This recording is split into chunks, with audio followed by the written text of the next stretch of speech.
page turners, welcome back to the channel. I'm Matthew, the man with a hat who reads.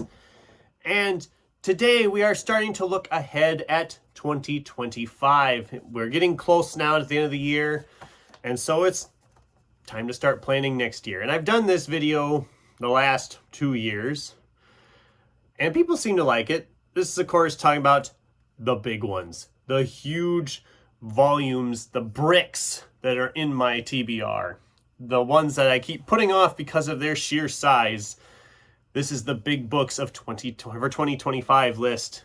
Now, to make this list, as if you're the first time you're watching this series, I go through all the physical TBR books I have, and I pull out the big ones, the ones that clock in over 750 pages, and then talk about how I plan to read them in the new year.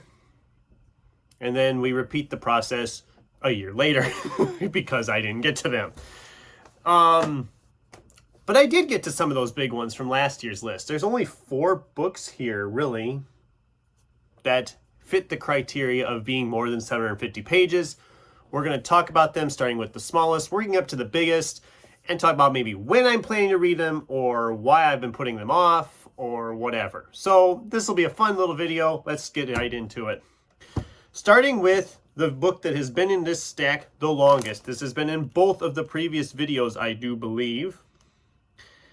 And this is the first in a series. You're going to notice a certain pattern here when we do these. But this is Terry Goodkind's Wizard's First Rule. This was a gift from my girlfriend. She really enjoys this one. I've been wanting to read it. It clocks in at 820 pages. It's a thick boy. I don't know how many is in this series.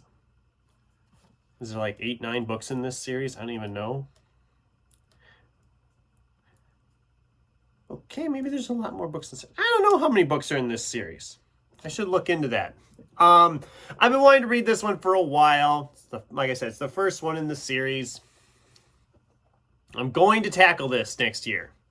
This is going to be my Fantasy February TBR. It is established. I'm going to read this in February. The minute February starts, I'm going to be starting this book. I'm going to get this thing finished because it's been sitting in my stacks unread long enough. It's time to do it. So God, they make a big boom when I drop them now. That'll be on. I'm definitely going to get to in February. That is written in ink. It's staying on the list that way. That will be a February read. Which means that this next book, which I was planning for February, might not happen in February because it's also a big, thick boy. This is George R.R. Martin's A Clash of Kings, the second book in the Game of Thrones series. Or, I'm sorry, A Song of Ice and Fire. I call it the Game of Thrones series. This one clocks in at 969 pages. And yes, I will say that does not include like appendices or sneaks at the next book and some of these. I'm going by actual narrative page count. So some of them actually are a little longer than that. This one actually, with the appendices and the sneak peek, probably closes up closer to 1,000. Over 1,000, yeah. So it's a big boy. It's very, very chunky. I really enjoyed Game of Thrones when I read it back in this past February. I was going to pick up the next one later this year, and I just haven't gotten to it, and chances are I'm not going to get to it because I have a lot of other stuff I'm trying to squeeze in yet in November and December. It's one I want to get to, obviously. I might start it in February, or I could start it in January and run into February. I don't know. Probably won't do that either because I do want to leave my schedule open to get Wizard's First Rule going right away in February. So I will read this one for sure at some point next year. I don't know when yet. Maybe it won't be till like April. It's a big boy. It's pretty good. It's pretty big. It's a big one. All right, so you're noticing a pattern. Most of these are fantasy in this list. This next one's more of a sci-fi fantasy. It's got like time travel and time displacement and whatever. This is Michael Z. Williamson's A Long Time Until Now. And yes, they're like fighting some fuzzy rhino. It's like apparently a bunch of different people from throughout time all kind of get sent back to Earth's Paleolithic era in Asia. It's a group of U.S. soldiers, Imperial Romans, Neolithic Europeans, and a small cadre of East Indian peasants. I mean, it sounds really good. It clocks in at 934 pages. I do want to read this. And then earlier this year, I found the sequel on the clearance rack at half price. This was like $2 for the sequel. And even though I hadn't read the first one yet, I figured, why not? Sequel's a little shorter. It's only like 708 pages. So, only. So yeah, between the two, you're looking at like 1,600 pages of this. I mean, I really hope this thing is good. I'm excited to tackle this. I have no idea when I am tackling it. Maybe this summer. Maybe I'll tackle a long time until now in June. That might be a good plan to go with, just to get it read and get it moved on to the next thing.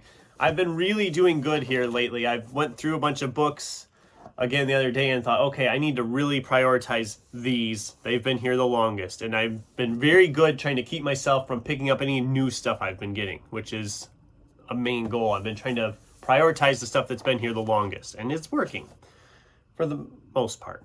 A couple of these big ones have been here for a while, but we'll get to them. Finally, the last one of these big behemoths I have right now, which who knows, this could change in the near future. It's hard to say. I mean, Christmas is coming. Maybe somebody will give me some huge, ginormous tome. This is A Storm of Swords by George R.R. Martin. This one is the third book in A Song of Ice and Fire, or the Game of Thrones series, however you want to look at it. It clocks in at 1,128 pages and is officially the biggest book in my physical TBR. The last couple years, the biggest one was Don Quixote, but I actually finished that one this year, and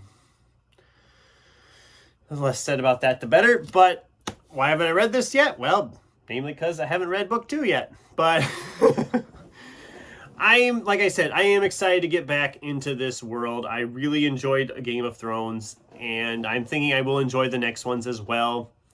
I'm like one of the few people, it seems like, who haven't read these books yet, which I'm running behind. And I know we're coming up on the book that isn't finished yet, because he's got another one that hasn't come yet. And I'm a little bummed about that, but whatever. It is what it is. I am excited to tackle back into that series. I don't know that I will get to that this next year. I hope to, but I've got a lot of behemoths sitting here to read. So that's my list. The big books of 2025. I'll hold them all up again so you can see the ginormousness of them all. I mean, there's probably like, what, almost 3,000 pages worth of material right here. There's some big, big, big books. And they would hurt somebody if I whacked them across the face with them. Not that I'm going to do that, but you know what I mean. So that's the list. That's the video. What do you guys think? Have you read any of these? Did you love these books? Or have you ever heard of these books? What's the biggest book you own in your physical TBR? I'd love to get a discussion going with you in the comments down below. Thanks for watching, and until next time, keep turning pages.